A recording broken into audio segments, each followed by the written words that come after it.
2025년 11월 30일 워싱턴 DC 백악관 근처에서 울려 퍼진 단 몇 발의 총성.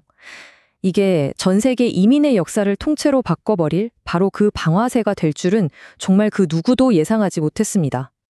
대체 그날 밤 백악관 앞에서 무슨 일이 있었던 걸까요?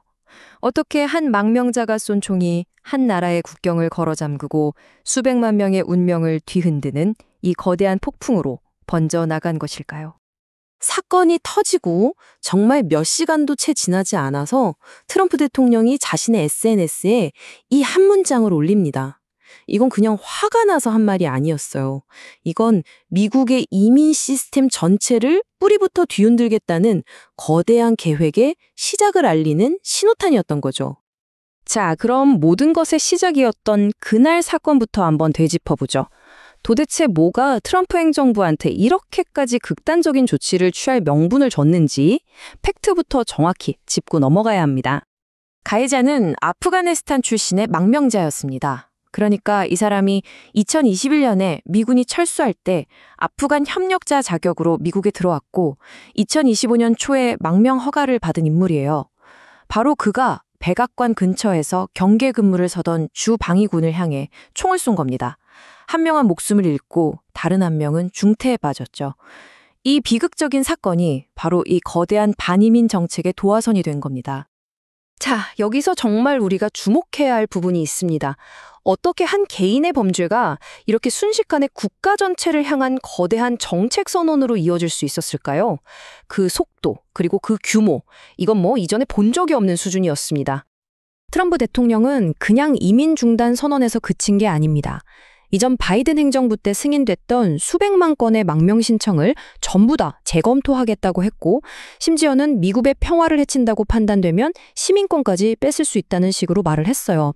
이게 2025년 6월에 있었던 테러 위험 국가 국민들 입국 막았던 대통령 보고령이 있었는데, 이건 그것과는 비교도 안 될 정도로 말 그대로 초강경 조치였던 거죠. 그런데 좀 이상하지 않나요?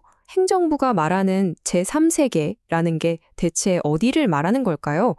이 질문에 대한 답이 이게 정말 위험할 정도로 애매모호합니다. 제3세계 국가. 이 단어는요, 미국 법률에 명확한 정의가 아예 없어요. 이건 그냥 정치적이고 상징적인 용어일 뿐입니다. 이게 뭘 의미하겠어요? 그쵸. 행정부가 마음만 먹으면 누구든 표적으로 삼을 수 있다는 겁니다. 법이 아니라 권력자의 의지에 따라서 국경의 문이 열리고 닫히는 시대가 온 거죠. 그리고 이 애매함이 현실에서 어떻게 적용되는지 이 숫자 19가 딱 보여줍니다. 지금 국토안보부가 19개 우려국가 출신들을 대상으로 입국 제한하고 영주권 재검토에 들어갔거든요. 여기에는 당연히 총격범의 모국인 아프가니스탄이 포함되어 있고 이란, 소말리아, 베네수엘라, 쿠바 같은 나라들이 들어가 있는 걸로 알려져 있습니다. 행정부의 이런 의지는 아주 구체적인 심사 지침으로 드러나고 있어요. 이제 이민 심사를 받을 때 출신 국가의 여권 보안 수준이 어떻다, 아니면 무국 정부가 정보 제공에 협조를 잘 안 해준다, 이런 개인이 어떻게 할 수 없는 문제들이 중대한 부정적 요소가 돼버리는 겁니다. 이건 사실상 특정 국가 출신이라는 그 이유 하나만으로 입국이 거부되거나 이미 받은 체류 자격까지 박탈될 수 있는 문이 활짝 열렸다는 뜻이죠.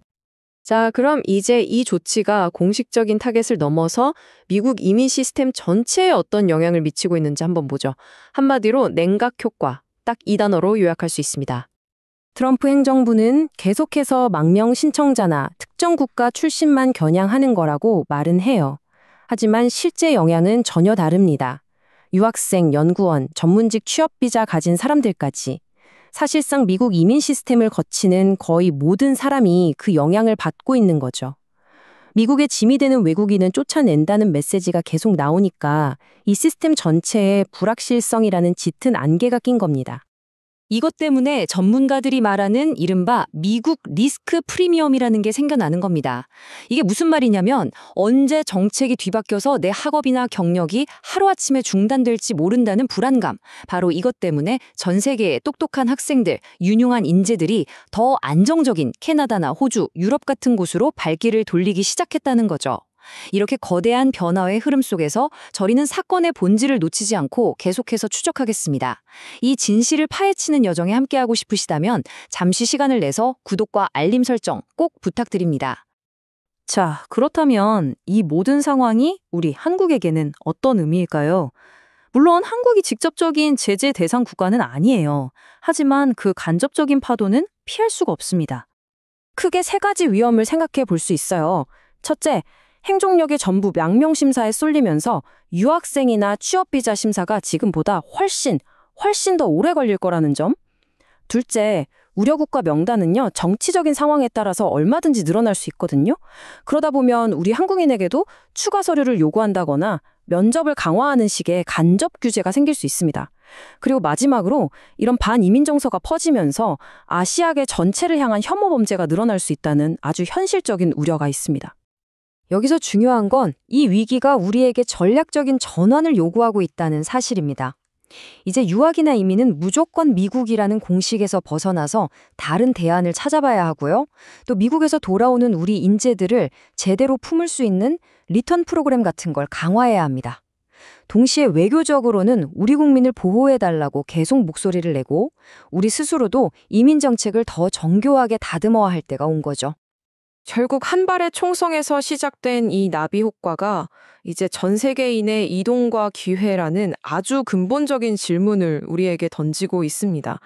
국경의 문이 점점 더 굳게 닫히는 이 시대에 우리 개인과 국가는 과연 어디를 향해 나아가야 할까요?